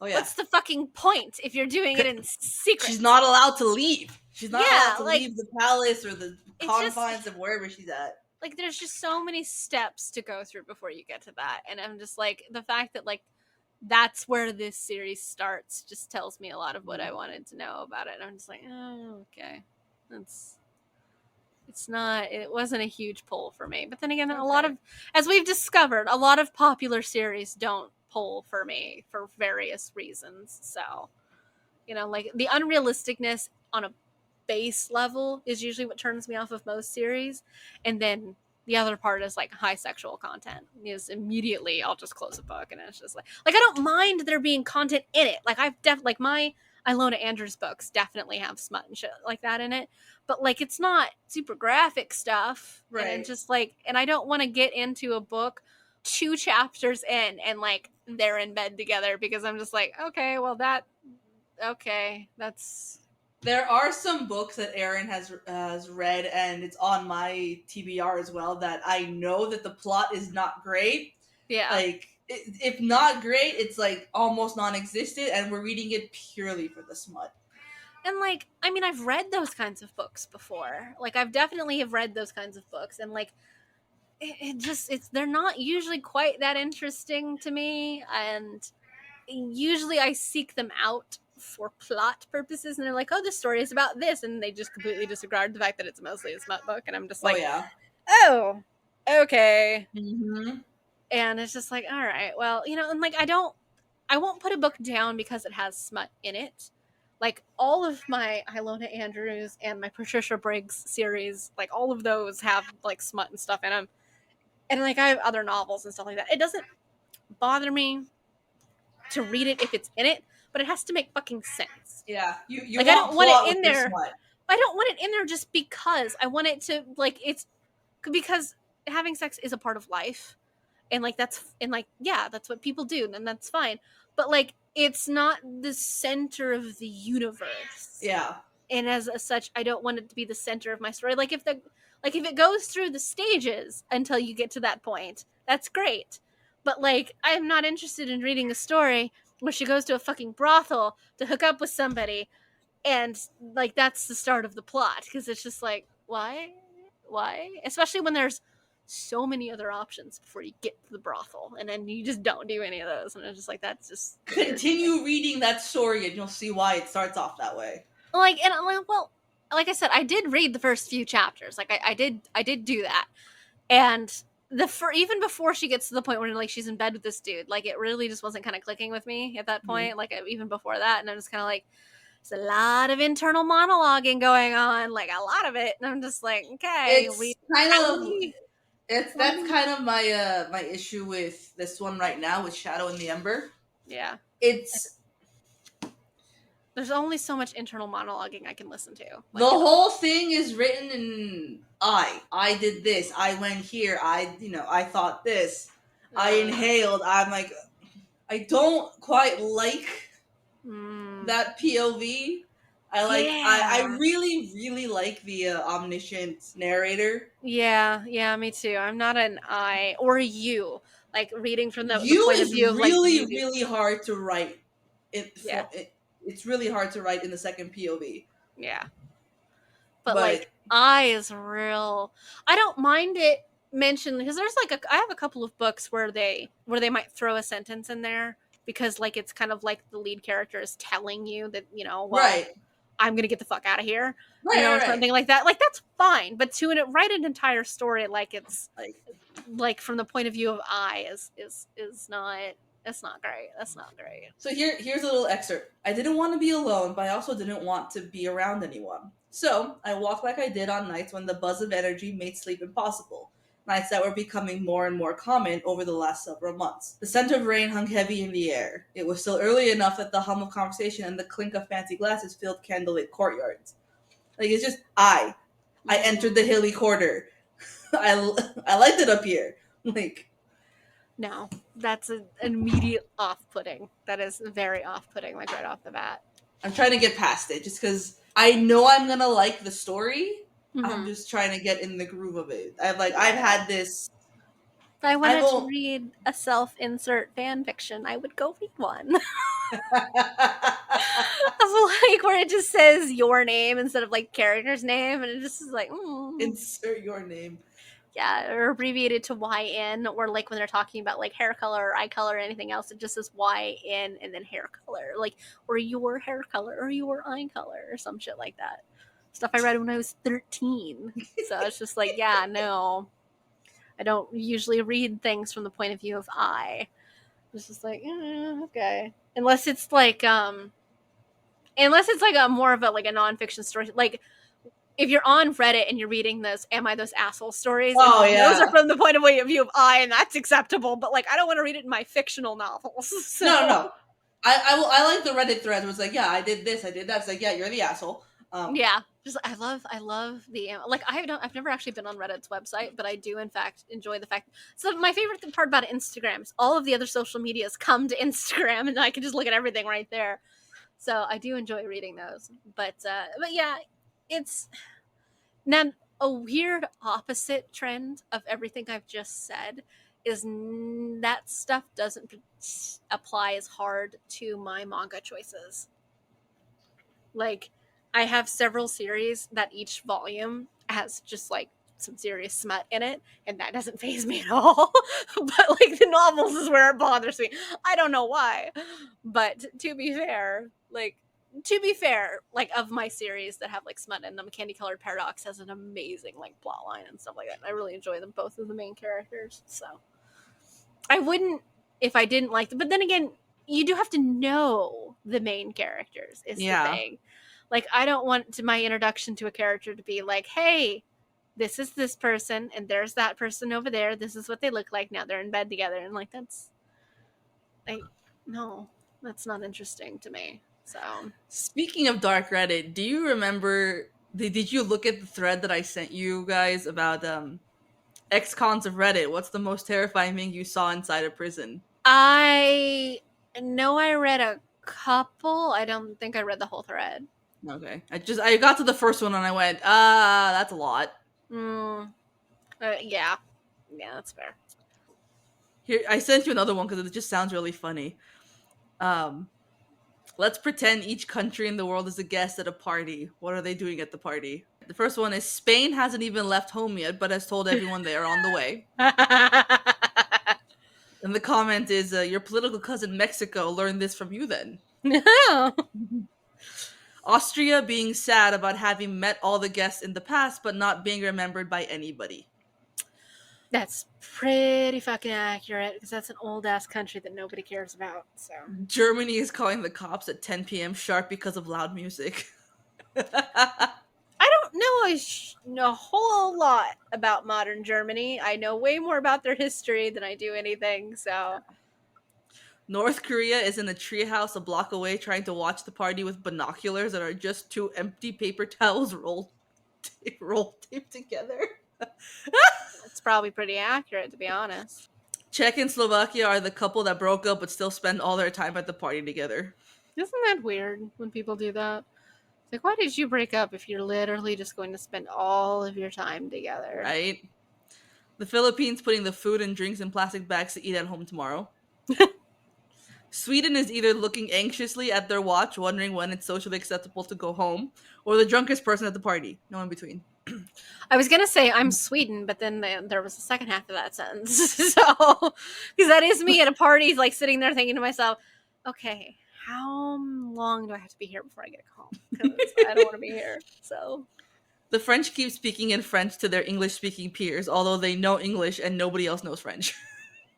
Sounds very French. that's real fucking French. Because I had a French teacher who went to France, and you didn't tell people you were from America if you could help it. You told people you were from Canada. So. Mm-hmm. We were not liked in a lot of places. We're not liked in most of the world. Like, let's be truly honest. Because the United States has a terrible reputation just in general. And if I ever travel, like, the world, I will, in fact, be telling people I'm from Canada. So. Mm-hmm. Spain hasn't even arrived yet since 2200. It's dinner time, and good parties don't start until past 2 in the morning. Spain and Argentina finally show up together at 3, both drunk, to an almost dying party, but when they arrive, the real party begins. Argentina starts offering Fernet to everyone, and Spain goes straight to the DJ table and changes the mood completely. All right. I can attest to the Argentina part. Okay. Okay, well, question for you then. If Armenia Yes. is at a party, what's Armenia doing? We work on Armenia time. You tell us dinner's at the party at 7, we don't show up till like 9 or 10. And we bring all the food. Is a significant time difference of showing up versus when, like, things are supposed to start? Is that a thing? Yes. Oh, that would drive me nuts. Oh, it does. It drives me nuts. I am definitely that person who thinks to myself, if I have to be there at 4, I need to leave the house. Like, and it's 30 minutes away. I have to leave the house by 2:30 to make sure that I'm there, and I sit in a parking lot for 30 fucking minutes. Like, that is definitely the person I am. I am the same way. Yeah. So if I show up somewhere, I am about 10 to 15 minutes early. Mm-hmm. And for me, that's on time. Yeah. Yeah. If I am at your house at the allotted time, I feel like I'm late. Yes, 100%. That is something we are on the exact same wavelength with. But yeah, no, the super late thing would really drive me nuts. Like, I have a former coworker of mine who I won't name. She was a very nice person, but she was always extraordinarily late. And it used to piss me the fuck off because it's just like, hey, I'm going to be there. Okay, well, you said that an hour ago. Yeah, right. Where are you? And I am not waiting for you if you're going to be that late. Especially when people are waiting on you. Like, that really drives me nuts if people are waiting on you, because that's just so rude to me. Is like, if you're late meeting people who are expecting you to be somewhere, it's just like, When we have our New Year's Eve party, whoever who is hosting, right? mm-hmm, We get there around 7, mm-hmm, 8, about 7. yeah. No one starts to eat until like 9 or 10, and I'm like, because no one's fucking showing up until then. I'm like, come on. No, I'd be like, you know what? I'm gonna pop out for a minute. I'll be right back, and I can go get myself fucking something to eat and come back. Like, Is I'll just that? start wandering through the kitchen and be like, what can I pick at until like we can have the Yeah. food come out? Oh, I like. Look, we are aware I don't like parties. Like, Yes. I've been to several. Like, it's fine, of different varieties and types throughout the years. High school parties, and like parties as a college person and all that stuff, and like all that. Not a lot of like, or not a lot of like stereotypical college parties. I hate all of them for various reasons. Mostly my social battery in those settings runs out super quickly, like real fucking quickly, especially when I worked at castles and poor people, and I was at parties and stuff with these people, or like events and things like that. My social battery with them ran down real fucking fast, like real fast. But then again, at the same time, like I'm in a social situation like that's awkward to me. Mm-hmm. Like, we went on multiple occasions. There's a geek bar that's here. It's Right. and I like it. It's nice. It's just that people go to bars for reasons, and that's usually alcohol. And as somebody who doesn't drink any alcohol, like, look, I am aware that on a very fundamental level, I am the most boring fucking person you're ever going to meet.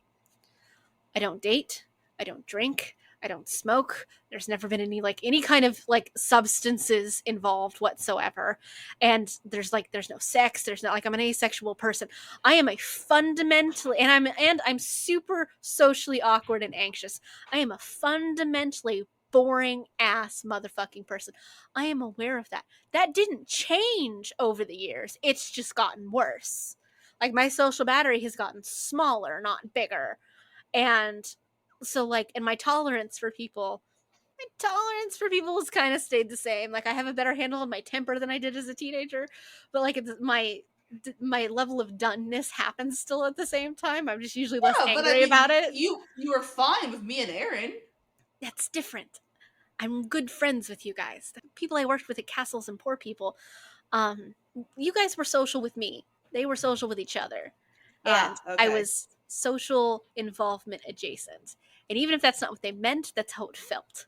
And I gotcha. I and gotcha. it's just like, okay, because you guys talk to me and like involve me, and whereas with the people at Castles and Poor People, it feels like, hey, we're a group of people who know each other. There you go. And like, Yeah. that's the extent of that, and it gets Yeah, we really were like, hey, old. get in this picture and be stupid with us. Yeah, and like, in all honesty, that's kind of like me as a person. That's what I need. Is That's one of the reasons you and I work out so well. Because like, for this with this podcast, for instance, I would have spent forever talking about starting a podcast and doing, and like doing one and everything.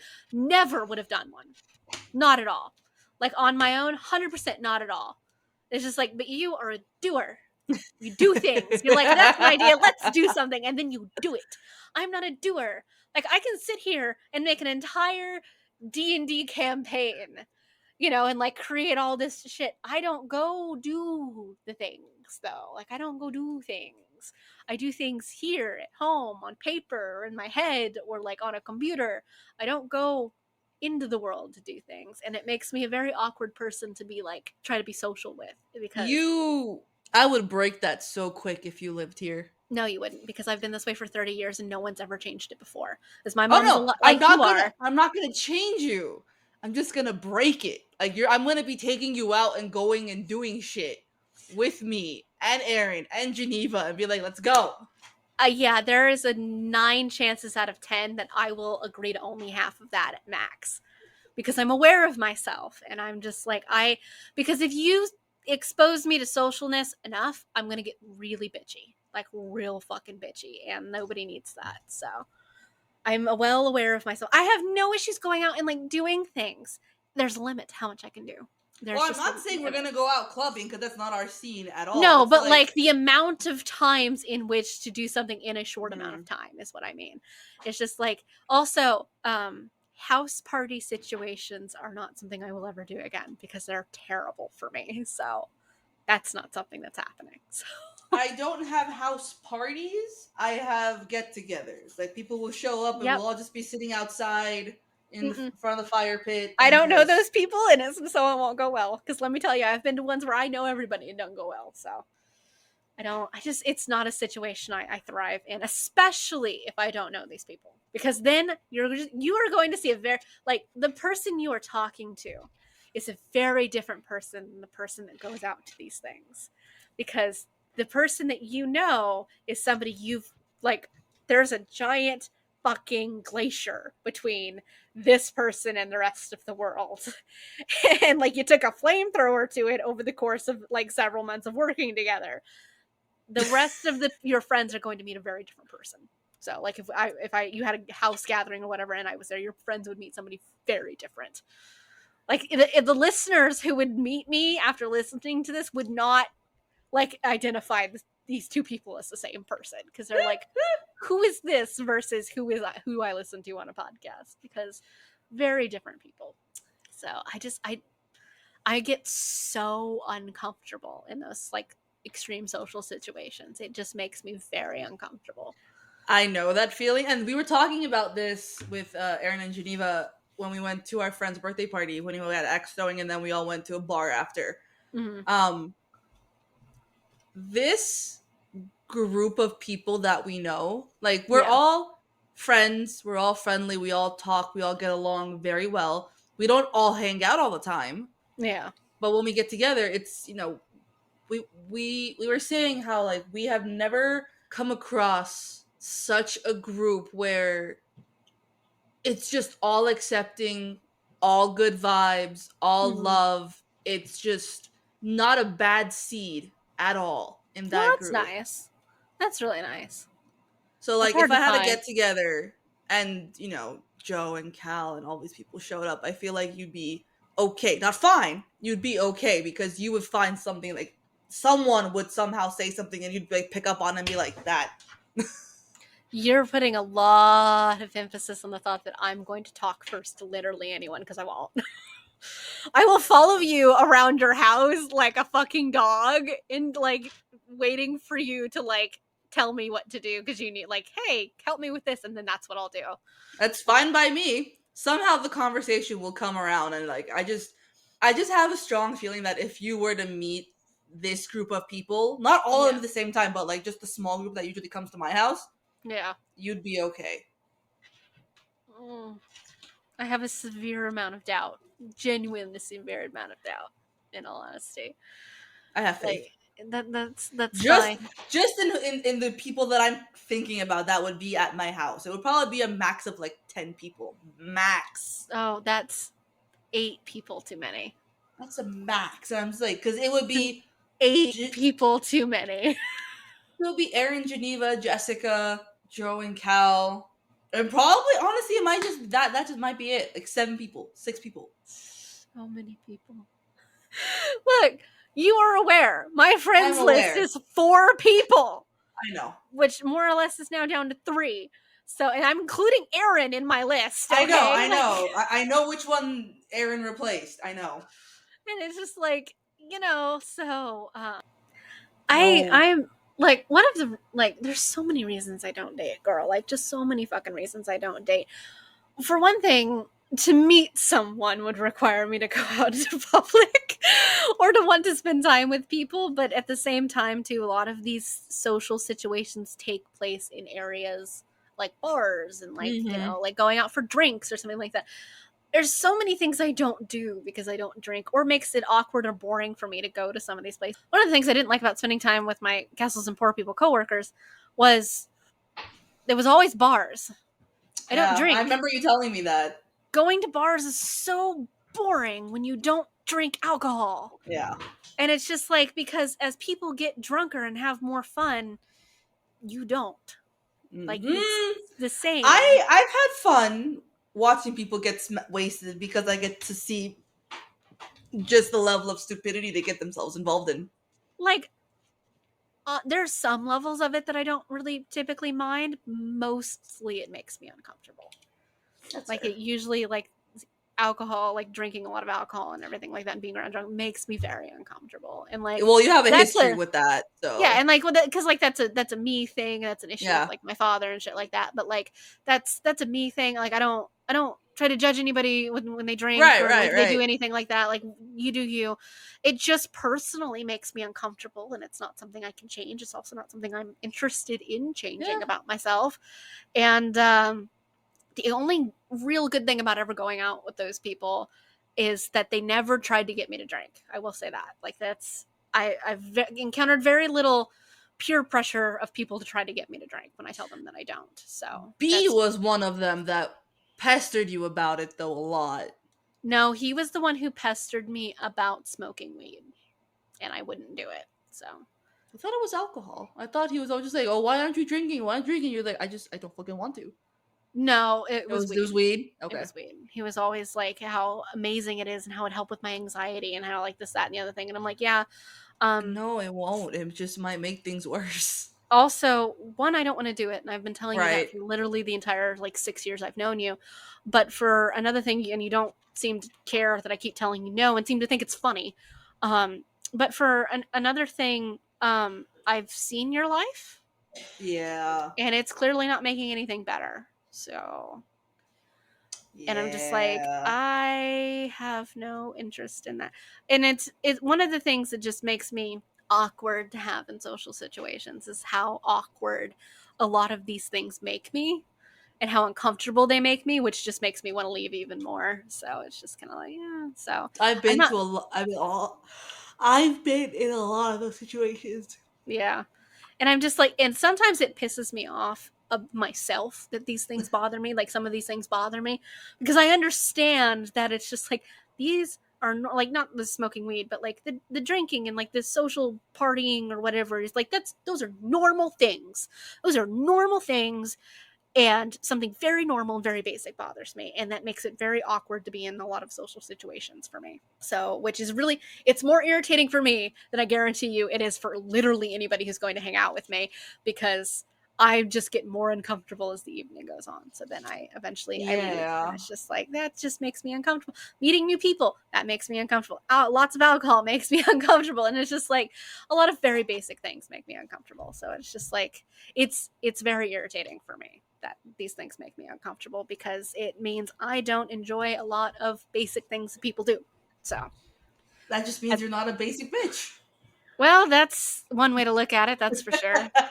I tend to look at it in the fact that I am a hermit who doesn't socially interact with anyone. So You are Bilbo Baggins.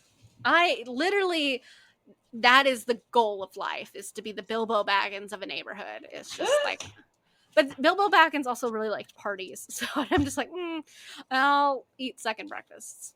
So, Hmm. but it's just, it's very, I irritate myself sometimes. I really just irritate myself, and it's kind of Been there. irritating.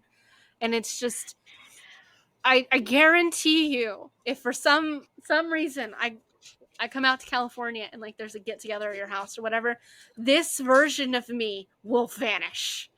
You will not meet this version of me, and neither will anybody will not meet this version of me. You're going to meet a very different person, and it's going to make you go like, who the fuck is that?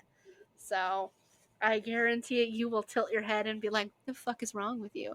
And then I'll just smile and be very sweet. and then not talk. So She's because mute.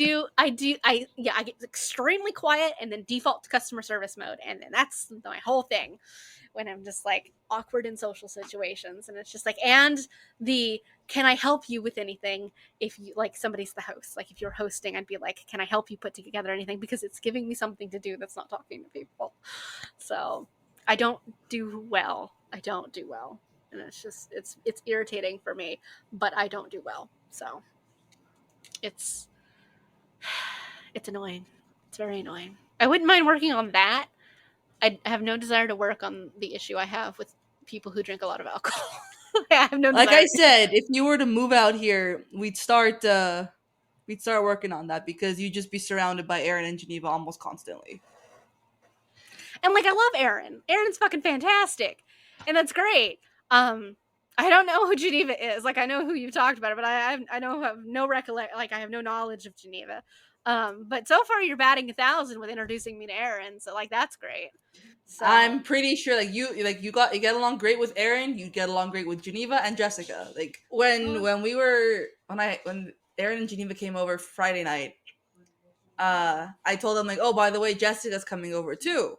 mm, And while I was running around the house, just getting the stuff ready for movie night, mm-hmm. Aaron and Geneva were talking, and they said to each other, they're just like, Jessica is like the one person that I could surprise them with. Like, oh, hey, Jessica's coming over. They're like, all right, yeah, cool. If I mentioned anybody else as a Mm-hmm. surprise, they'd be like, oh, we have to pretend to be nice.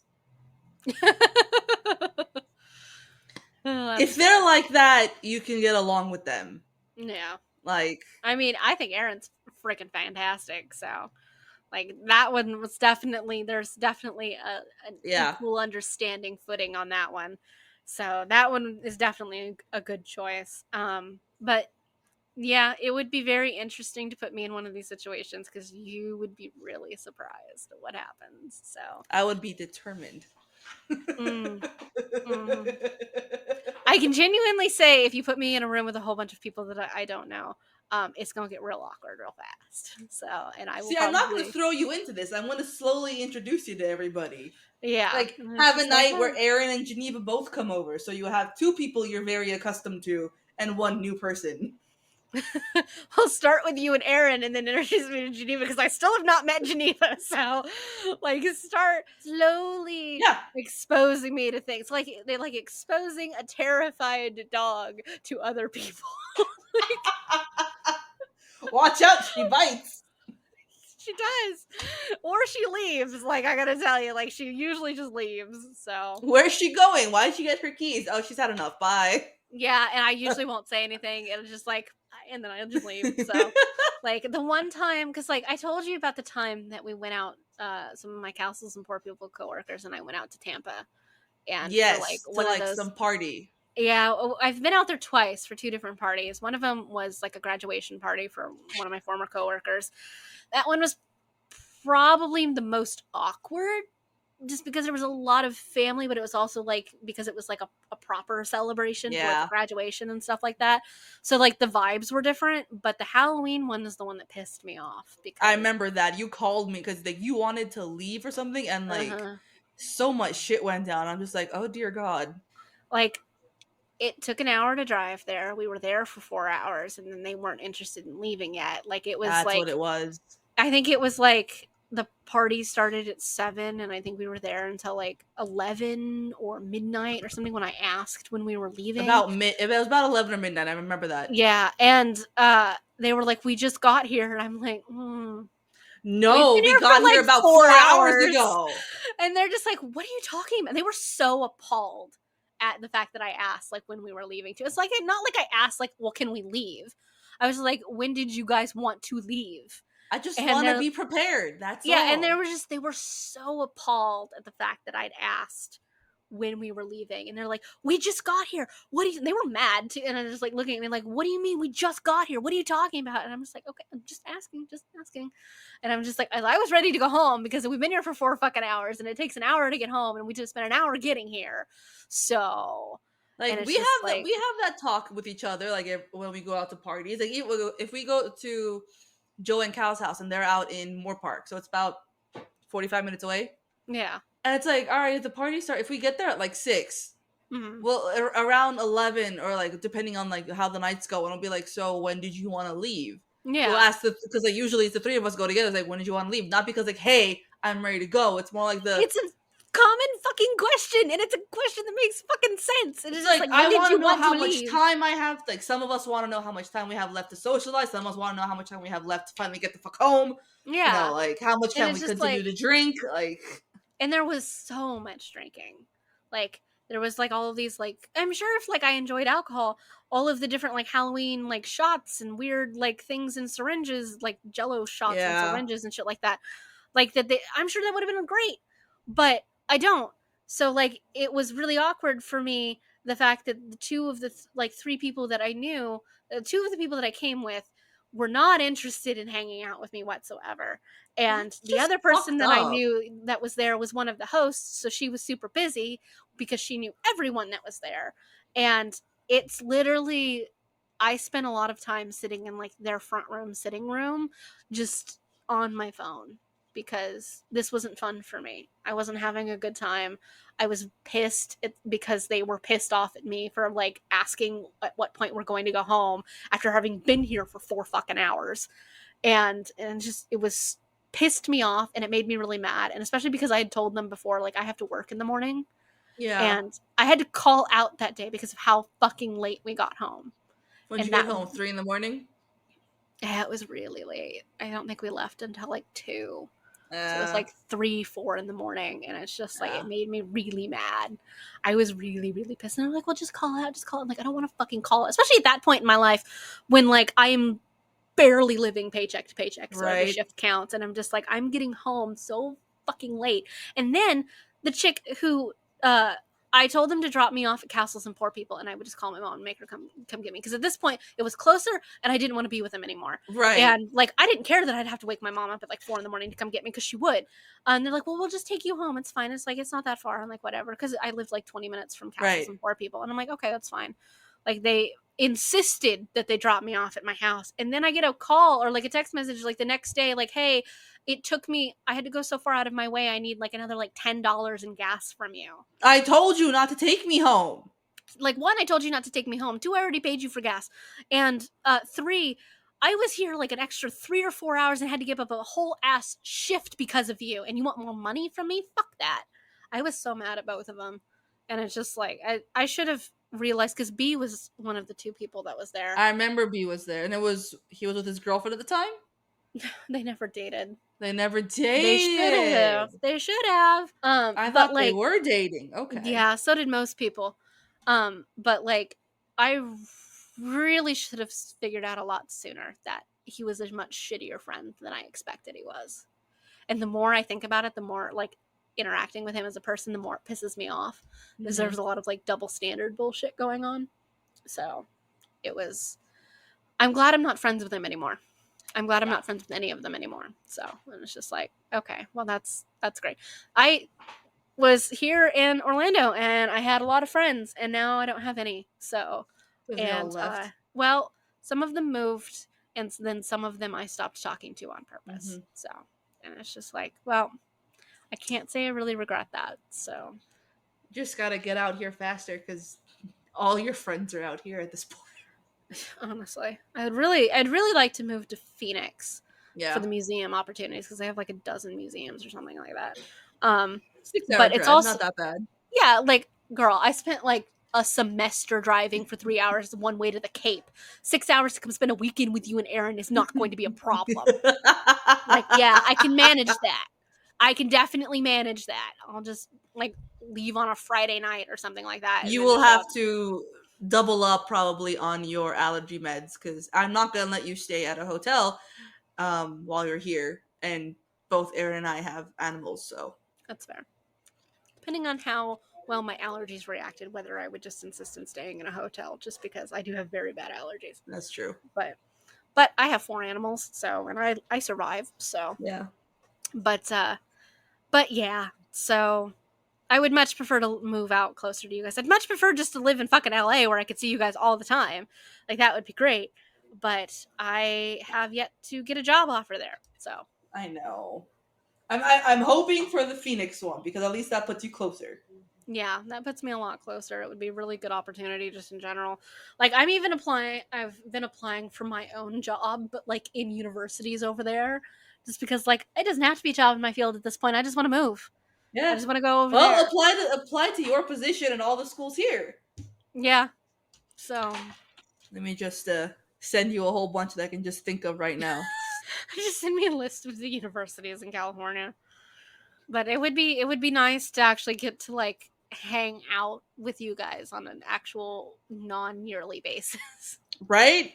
Like I'm gonna feel spoiled because I'm gonna see you guys next year too, and I'm just like, oh look at this, people coming to see me. I feel spoiled.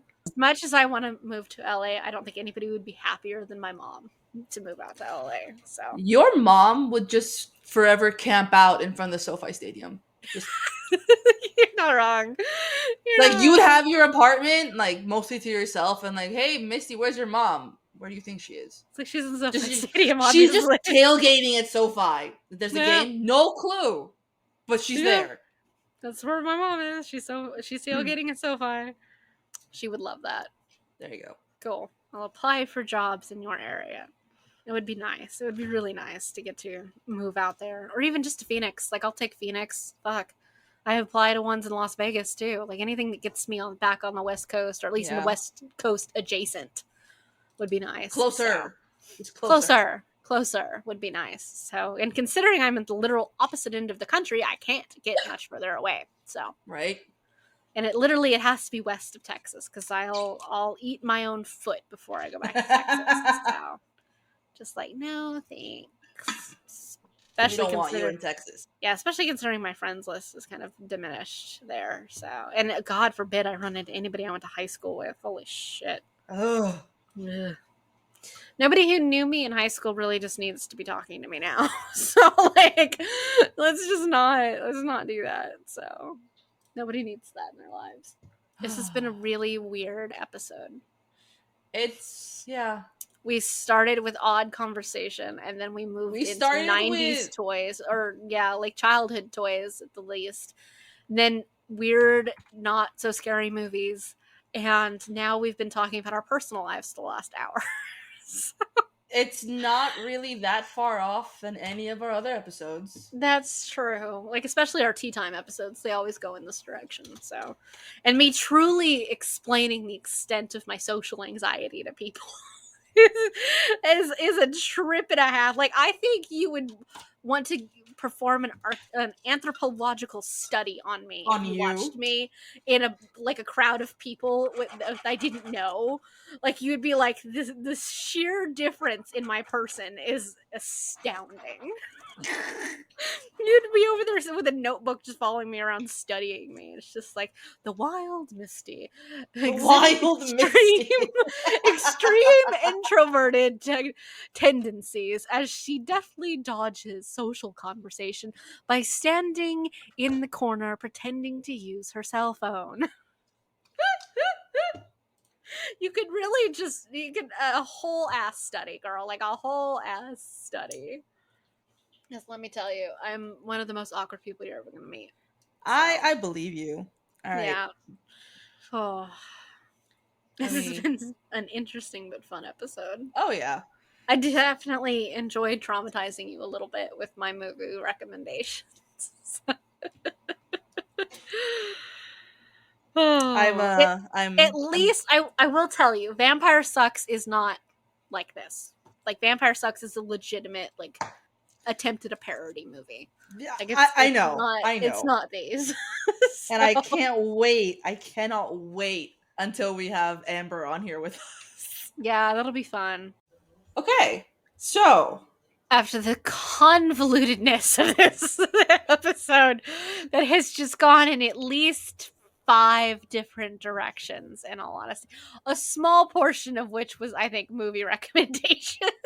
it was, and there's a whole bunch of these people didn't hear of It's us true. just bullshitting because That's our very own true. recording studio kicked us out, That's very true. saying So, you guys have had enough. yeah, because like I think it. I think there's probably about 45 minutes of non-recorded bullshit. So Oh yeah. or Oh more. yeah. It's Oh oh my yeah. god, it's 20 to 8. Last time I looked at the clock, it was like just turned 7. Yeah. Pretty much. Yeah, that's us.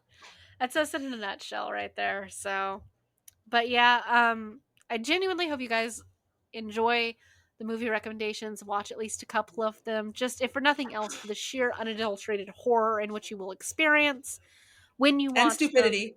and the stupidity, and the what the fuckery, and everything else. I definitely recommend Serious giving them a questions and shot. concerns. Yes, these you will have serious questions and concerns when you're done watching this, and while you're watching them as well. Like let's Definitely be honest. while. And you'll question your life choices and how you got to that moment in your life. But in all honesty, you'll have a good time. I So. can't wait till next week when we watch our finale movie, Yeah. because you're gonna have many questions and concerns while Yes, watching this movie. I do believe you are correct. Mm-hmm. And it'll be an interesting ride. At the very least, I hope you guys have enjoyed our surprise Halloween episodes that we've done. And if you guys like these, then in the future, during like holiday months and stuff like that, we'll do other episodes. So Also, again, send us definitely send us stuff. recommendations There you go, recommendations. of I things you'd like blanked us on the to word. see us like review, watch, talk about, like whatever. You can hit us up on our social media or on our very own website, which you can also find through our like social media and stuff like that. And Go to our link tree. Everything's there. We are also on multiple podcast platforms now. yeah, you can now pretty much listen to us anywhere you can get a podcast. Everything from Stitcher and Apple Podcast and like RSS Tune stuff and in like and Deezer and whatever the fuck. Pandora, if like we're everywhere. if you can Um, listen to a podcast on it, you can listen to us. yeah. So go give it a shot, Also, check it shout out. out to our global reach. Our Yeah, hell we yeah. we're global. We are. We are very global, and that is both a shock and an honor all at once. So we really Thank you appreciate, all for listening across the seas. yes, sincere, absolute thank you for everybody who's listening to us all over the world. It's far more than either of us ever expected to get to. And Ever. yeah, by well and by far. So we just want you guys to know that we really, really appreciate it. And we appreciate you listening, appreciate you being a part of our community, and we're really happy to have you here. Very happy because neither of us thought it would get this far. Yeah, kind of just started as two people who made the poor decision to rewatch Twilight after all these years and went from there. So it's definitely more than either of us thought it would get to. And we're both really excited at the prospect of seeing where it goes next. Oh yeah. So thank you so much. And we'll see you next time. See you next week. Bye, guys. Bye. Tune in next week for more fuckery because we have some serious questions and concerns.